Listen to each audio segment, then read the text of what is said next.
as a test for now. With a single vertice selected and a single envelope selected, you've got ABS effect. Currently right now it says 0, so that vertice is not weighted at all to this bone. If I dial it up, you'll notice that it becomes weighted to it and starts pushing it out of the way. I've seen a lot of people say, wow, there seems to be a big problem, because once I dial it up to this bone and go back to the other bone, well, all the weight's been removed. Well, that is the case.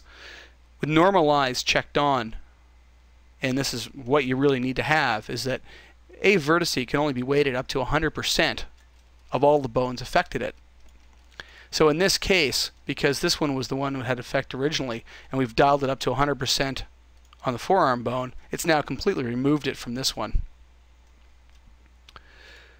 So to get it back in, we're going to have to dial it back into the other one and find that happy medium somewhere. And of course, as soon as I ramp this up to say 0.8, you'll now notice that the forearm only has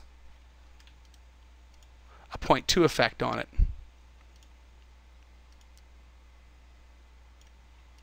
Same with this new one I've just dialed in and any others that I do the same thing with.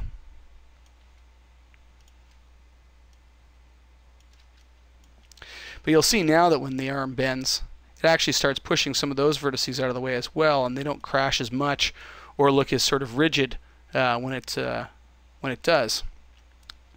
So this sort of effect would have been very hard to have that kind of individual control using the envelopes. What we need to do now is we need to go through every single vertice basically in this elbow and try and weight it out in some way that'll make it work a little bit better. Things like your end of your elbow, if you feel it, it actually moves more with your forearm. So when your forearm moves, that elbow bone, the little bump in the end, should move down around. It shouldn't stay somewhere in between. Now, we have to make it do that, and it would also be nice if there was a bit of skin sliding across it, but we're not going to deal with any sort of skin sliding possibilities in the intermediate level DVDs. Using ABS effect is very slow and time consuming, especially on a character with this many vertices.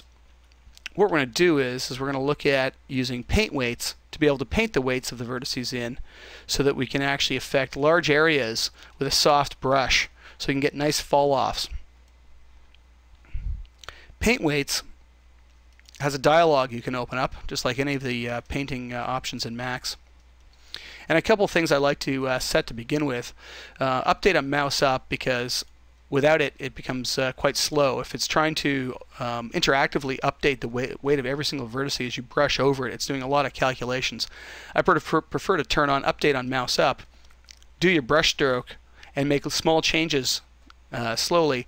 It will only update as soon as you let go of the mouse all at once, and it becomes much, much faster to work with.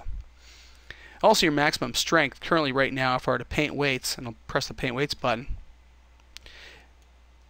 I'm painting a maximum strength of 1, and that really is going to make big changes to the weighting of the arm. What I want to do is I actually want to set it up so that it's pretty small, and I tend to set it up so it's actually very small, sort of a 0.02 effect. So when I paint weights, it's very, very small and just a subtle changes. Or maybe I actually dial it up to about 0.07 and then make the changes. You can also affect the size of the envelope, or the paintbrush, and of course there's hotkeys for all this as well. So